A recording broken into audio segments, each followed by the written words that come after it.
40% de candidats au BEPC ont décroché le fameux sésame. Nous irons dans quelques centres d'examen à palper l'ambiance.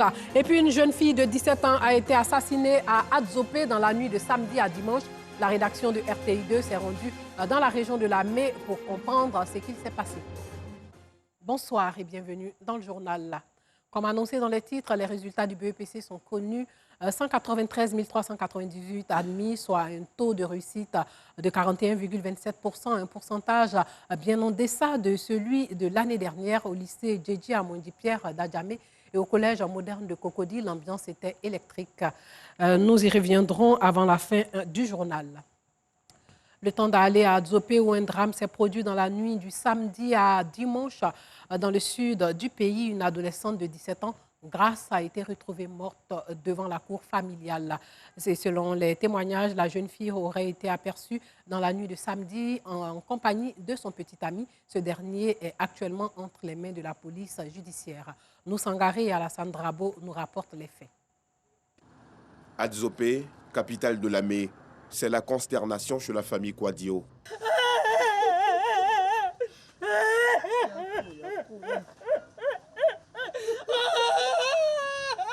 Leur fille Grâce, âgée de 17 ans, a été arrachée à leur affection. C'est l'enfant à ma grande cousine. Donc ma petite nièce, elle a accouché.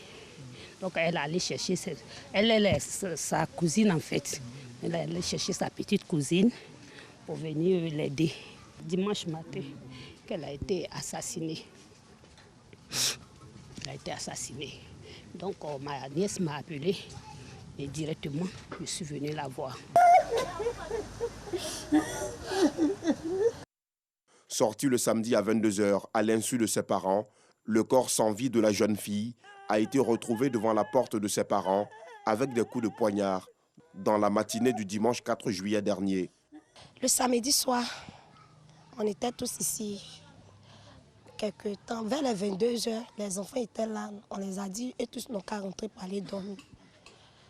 Bon, nous, on s'est dit qu'elle allait se coucher. C'est à notre grande surprise. À 6 h, on s'est levé, on entendait cri. Nous, on a entendu cri, c'est ma voisine même qui a tapé le portail.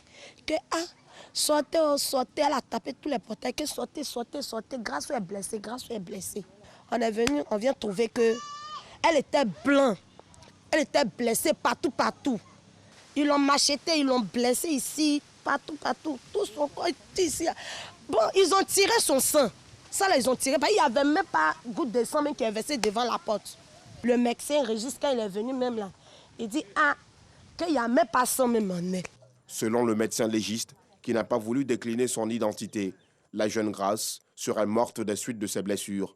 Selon les témoignages recueillis par les autorités policières, la fille aurait été aperçue le samedi nuit, la veille de son assassinat, avec son petit ami. Ce dernier est actuellement entre les mains de la police judiciaire pour nécessité d'enquête. Crime rituel ou pas, comme relayé sur les réseaux sociaux, les résultats des enquêtes donneront plus de détails sur les circonstances du drame. Seules et sans ressources, des veuves tentent tant bien que mal de subvenir aux besoins de leurs enfants. Ces veuves de la commune d'Abobo ont pu bénéficier de l'aide de l'ONG Espoir pour tous plus lors de la journée de la solidarité. 30 veuves au total de cette commune ont reçu des vivres et des non-vivres. Noussangari, Idos Valentine. Depuis que j'ai perdu mon mari, sincèrement, les parents m'ont abandonné avec les 8 enfants. Mais j'ai vendu de la loto, à Tseke. Pas fini, je me suis retrouvée dans ma peinture. Et c'est avec ça que j'ai vu. Hortense Kouassi n'est pas la seule à vivre cette situation. Comme elle, Florence est veuve depuis 2017. Il est difficile pour cette jeune dame de subvenir aux besoins de ses 4 enfants. Ça me fait 6 ans que j'ai perdu mon mari. Je suis avec les enfants. Vraiment, c'est difficile. Je n'arrive pas à joindre les deux bouts. Actuellement, je ne suis pas en fonction, je ne travaille pas, je ne fais rien. Il faut s'occuper des enfants, il faut les scolariser, c'est difficile. Ces femmes qui jouent à la fois le rôle de la mère et du père pour le bien-être de leurs familles respectives étaient à l'honneur dans la commune d'Abobo. Elles ont reçu des vivres et non-vivres. J'ai dit merci à l'ONG d'avoir pensé vraiment aux veuves. je dis merci. Initiée par l'ONG Espoir pour tous plus, cette action vise à apporter une assistance aux femmes vulnérables. Ce sont elles qui aident les enfants, ce sont elles qui soutiennent, ce sont elles qui viennent, qui vivent au quotidien les difficultés de la famille. Et donc l'ONG a décidé pour cette journée honorer des femmes d'Abobo Centre. Aujourd'hui, elles sont au nombre de 30 veuves à recevoir des sacs de riz, des vivres et des non-vivres. Un geste de solidarité soutenu par l'honorable Lassina Ouattara, conseiller technique du président de la République, représenté pour la circonstance par Dosso Moussa, président du Conseil national des jeunes d'Abobo. C'est un appui essentiel qu'on apporte à ces femmes-là, leur permettant donc de passer de bons moments, comme pour dire que le Premier ministre Ahmed Bakayoko est décédé, Premier ministre fils du président de la République, un autre fils du président de la République, aux côtés de sa grande sœur, la ministre d'État Kandia Kamara, continue les œuvres de notre regretté maire Ahmed Bakayoko. Cette cérémonie de remise de vivres et non-vivres s'inscrit dans le cadre de la Journée mondiale des veuves célébrée le 23 juin dernier. Elle avait pour thème la veuve et la réinsertion sociale.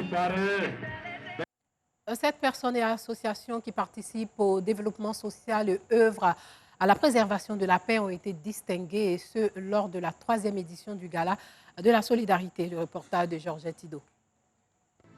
Elles sont récompensées pour leurs actions en faveur des couches défavorisées de Côte d'Ivoire. Elles, ce sont des personnes et associations caritatives. Au nombre de 7, elles ont reçu des tableaux d'honneur, symbole de leur contribution à la préservation de la paix sociale. Ce prix, c'est une reconnaissance, mais encore plus, ça nous booste, parce que ça nous donne l'occasion de redoubler d'efforts afin que les actions que nous menons déjà puissent encore toucher d'autres couches là où nous n'avons pas encore atteint. La question de la solidarité ne doit pas être seulement une question au niveau gouvernemental ou au niveau des institutions de notre pays. Chaque Ivoirien peut être solidaire avec les démunis. Chaque Ivoirienne peut être solidaire avec nos mamans qui sont les veuves, avec les orphelins, avec ceux qui ont moins de moyens, avec les démunis de façon générale. Et c'est toujours avec beaucoup de joie que nous partageons le peu que nous avons. Dénommé le Gala de la solidarité, cette cérémonie est l'initiative de Bicom, une entreprise de communication. Elle vise à honorer ces personnes qui se mettent au service des autres à travers des actions sociales. Pour nous, c'était une occasion de pouvoir vraiment sélectionner des personnes, des associations qui mènent à la base des actions en termes d'accompagnement de la communauté à travers des dons, des soutiens et ainsi de suite. En tant que ministère de la Femme, c'est dans notre prérogative et c'est dans notre rôle de venir soutenir ces gens qui font beaucoup, qui donnent beaucoup, le peu qu'ils ont, qui partagent avec ceux qui en ont besoin. Prestations artistiques, projection des actions menées par ces différentes organisations ont meublé la soirée. Créée en 2019, Bicom est une entreprise spécialisée dans l'événementiel, la production audiovisuelle et le marketing. Comme annoncé dans les titres, les résultats du BEPC sont connus depuis cet après-midi.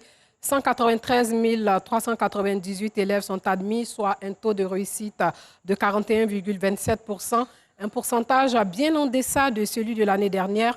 Au lycée Djedji Amondi Pierre d'Adjamé, au collège moderne de Cocody, l'ambiance était électrique. 3e édition du concours entrepreneuriat agroalimentaire organisé par l'Institut européen de coopération et de développement, l'IECD, et la Fondation Louis Dreyfus. L'idée, promouvoir les activités des entreprises locales spécialisées dans la transformation agroalimentaire qui contribuent à réduire la faim et la pauvreté en apportant des solutions durables aux agriculteurs. Nous y reviendrons au cours du journal. Hors de chez nous, au Ghana, sachez que quelques milliers de partisans de l'opposition manifestent pacifiquement aujourd'hui dans les rues d'Accra contre le gouvernement. Le principal parti d'opposition, le National Democratic Congress, NDC, avait appelé à une marche pour la justice après que 2 manifestants ont été tués et 4 autres blessés dans des heurts avec la police lors d'une marche de contestation dans le sud du pays fin juin.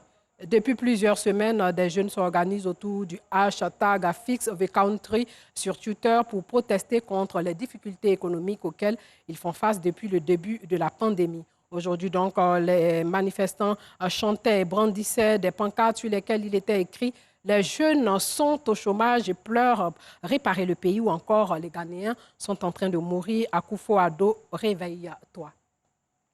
Au Gabon, des dizaines d'enfants vivent et travaillent sous une chaleur accablante dans la décharge de Mendoubé, dans la capitale du Gabon, à la recherche d'objets en cuivre ou en aluminium qu'ils pourront ensuite revendre. Nous reviendrons sur ce reportage de l'un de nos confrères de l'AFP dans nos prochaines éditions. Et puis sachez que l'ex-président sud-africain Jacob Zuma évite encore la case prison. Condamné à 15 mois ferme pour outrage, il gagne du temps en jouant sur des recours judiciaires dont une audience aujourd'hui pour éviter une éventuelle arrestation. Avant même l'ouverture de cette audience, le ministre de la Police avait renoncé à arrêter Zuma cette semaine. Les autorités ont déclaré dans un courrier adressé à la Cour constitutionnelle qu'elles n'interviendraient pas avant la fin de la bataille judiciaire. Condamné la semaine dernière par la plus haute juridiction du pays à la prison ferme après plusieurs refus de témoigner dans le cadre d'enquêtes pour corruption d'État, Zuma avait jusqu'à dimanche soir pour se rendre, sinon la police avait reçu ordre de l'arrêter à compter de mercredi nuit. Mais Zuma a obtenu que la Cour réexamine sa sentence. Une nouvelle audience est prévue lundi prochain. Entre-temps, il a réclamé que l'ordre de procéder à son arrestation soit suspendu.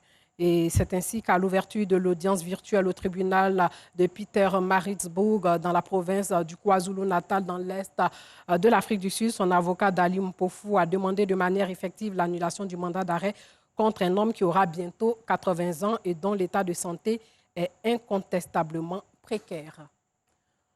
Nous croyons que nous avons maintenant l'élément entrepreneuriat. C'est la 3e édition du concours entrepreneuriat agroalimentaire organisé par l'Institut européen de coopération et de développement et la Fondation Louis Dreyfus. L'idée, promouvoir les activités des entreprises locales spécialisées dans la transformation agroalimentaire qui contribuent à réduire la faim et la pauvreté en apportant des solutions durables aux agriculteurs. Joël Gossé. Voilà, les réalisateurs me font dire que l'élément n'est pas prêt, mais nous l'aurons demain dans le journal de demain à 19 h. Merci de nous avoir suivis et portez-vous bien.